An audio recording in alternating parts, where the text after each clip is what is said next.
आज बिलेई मथार शिका छिड़ी जहाँ आशा नाला ताहा भी खाइबा मिली।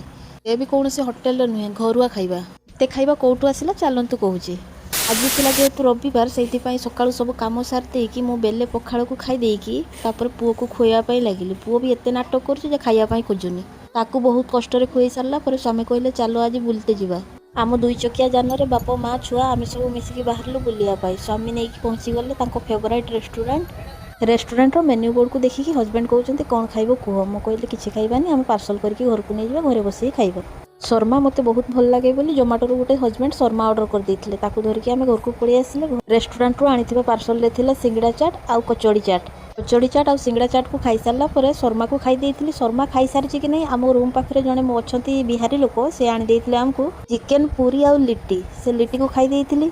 जी खिया सरी कि नहीं आपण तो जानते हैं रमजान मास चलती तो आम रूम पाखे जड़े मुस्लिम फैमिली रोचे सी आणिकी देते सब जिते सब खाଇବା जिन सन्ध्या खाती एत सब खाइला पर पेटर जगह नाला तथापि जबरदस्ती खाई सारदेली। सतरे आज मन बहुत खुशी। कथाटा बिले नुहे आज्ञा मो